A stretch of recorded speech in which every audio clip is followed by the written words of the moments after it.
Hey everyone, welcome back to Barb City. It's your girl Christy. And before we get into this video, I just wanted to say a couple of things.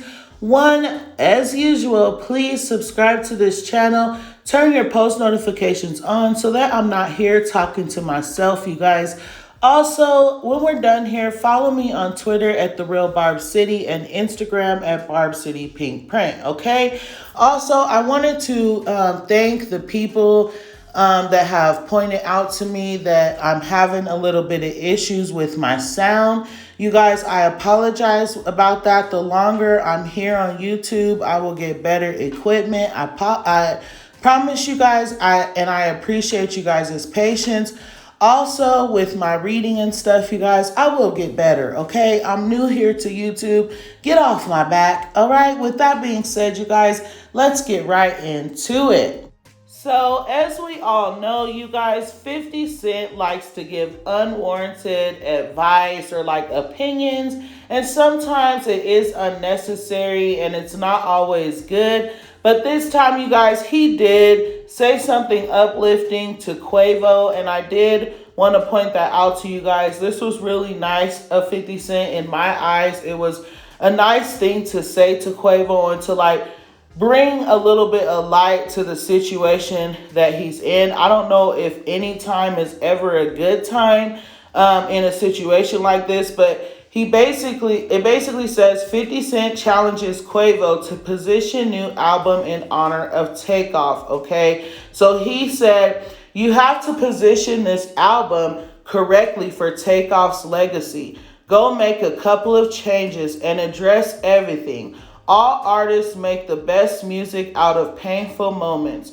Rest in peace to Pop Smoke and rest in peace to Takeoff. So, you guys, like I said, that was a really, really good thing to say to Quavo. And I do feel like that's, upbringing and a good way for him to release the pain that we all know he's feeling.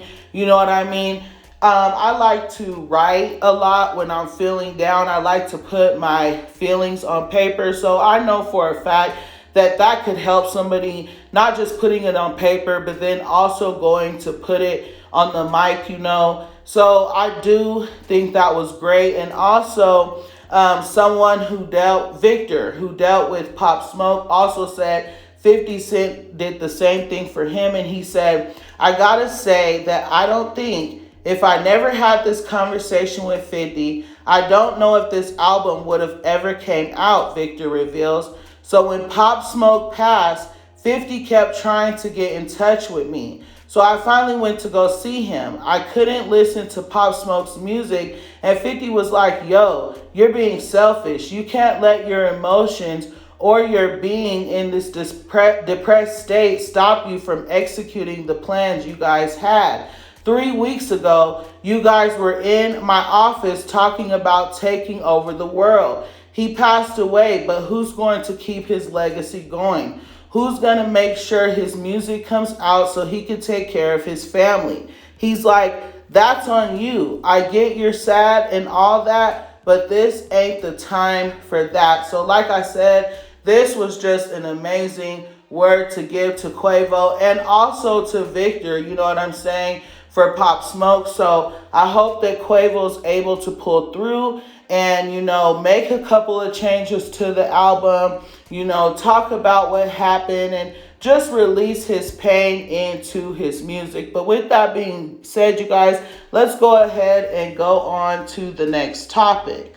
So Diddy celebrated his birthday, and of course he had his boo thing, Caresha, there with them.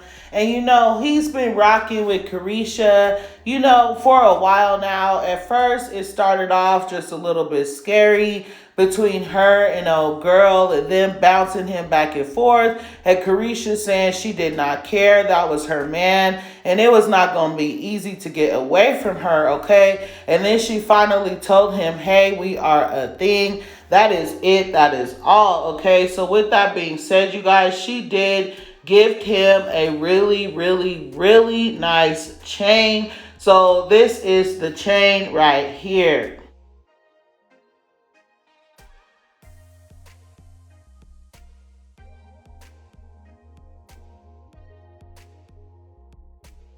So, like I said, you guys, it was a really nice chain. And let's just say Diddy was very, very happy. He appreciated his gift. And he basically said that no one loves him the way that Caresha does. And he expressed to everybody that he is effing with it before he took her and basically said they was about to go make some love. So check this video out right here. Nobody loving me like this, fuck her. She loving me like this, that's what's up. That's what the fuck is up, that's what I fuck with. Oh shit! Oh shit! Oh shit! Yeah. As you should. Nah, get up. Fuck that. We should not celebrate. Go ahead and make love. Oop, I hope I don't get in trouble for playing that clip. But anyways, you guys, these are the things that people had to say. It's dope, but these days, chains like that will get you bodied. Gotta love celebrities and their obsession with materialism. What a waste of money, and all to feed the ego.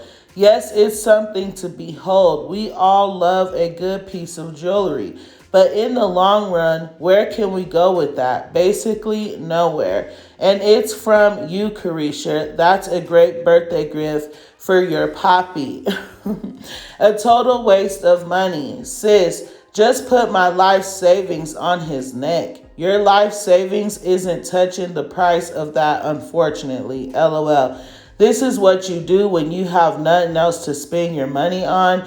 Really, have you done this before? So with that being said, you guys, I honestly feel like it was a really nice chain. It was a really nice gift. Hell, if I had the money, I would be trying to put one on my man's neck. No lie. So I have nothing negative to say about that. And we are going to move right on to the next topic. So you guys, let's get on to the topic that we all know we really want to talk about, which is the queen, Nicki Minaj. You always save the best for last, okay? So as we all know, ever since Nicki Minaj came back from her hiatus, you know, from having Papa Bear and everything like that, she's really just been all gas, no break, like she said. She's been dropping track after track, back to back, collaboration after collaboration, okay? She's just out here looking beautiful, being a mother to Papa Bear, and just not really giving an F about anything but what pays her, okay? So with that being said, you guys, after spending 10 consecutive weeks in the top 10 with Super Freaky Girl, she is still out here breaking records and doing what queens do. So anyway, excuse me, one of the main Barb's pages that I follow on Twitter, they posted, despite releases from the industry's biggest names, including Adele, Drake, Beyonce, Rihanna, Taylor Swift, and BTS, Super Freaky Girl by Nicki Minaj remains as the biggest pure sales debut this year with 89,000 copies sold first week, okay? So that puts her at number one with Super Freaky Girl with 89K. Number two, Easy on Me with 79K. Number three, Bad Decisions with 66K. Number four, The Astronaut with 50K. Number five, Her Again, Do We Have a Problem with 48K. Number six, Break My Soul, 36K. And number seven, Lift Me Up with 32K. And it also went up 7 spots on the Spotify chart. And Chart Data also posted Super Freaky Girl officially enters the top 10 at US Pop Radio, her 10th top 10 hit, okay? So with that being said, you guys, like I said, the queen continues to do her thing.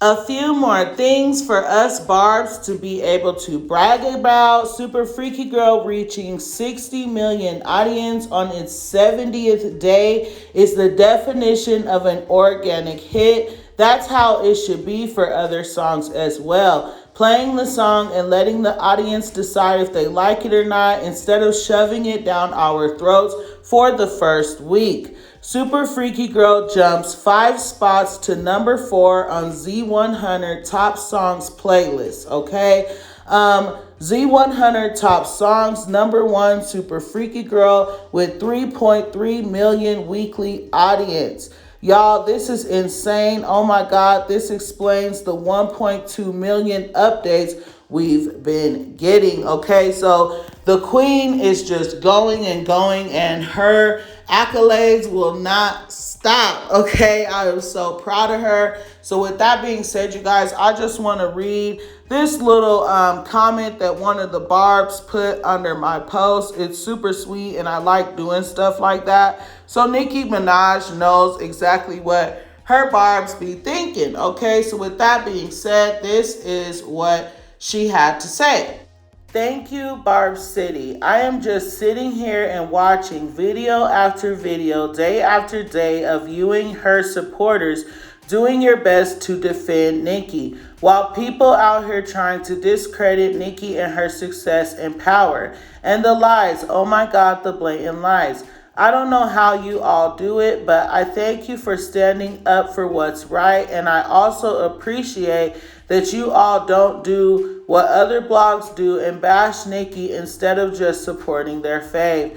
You do the opposite. You support Nicki and pay the ops dust, only calling them out when needed, because you don't need that type of energy surrounding you every day. So you guys, these people, the Barbs, appreciate us, standing up for the queen and defending her and doing what's right. She's not always able to have a voice because of the way the industry works. And I know if I didn't have a voice, I would want someone to stand for me. You know what I'm saying? So with that being said, thank you for appreciating us, and thank you for seeing that Nicki Minaj does deserve this kind of love, you guys. Also, before we get out of here, please go ahead and follow me on Twitter at The Real Barb City and Instagram at Barb City Pink Print. I love you guys so much. Thanks.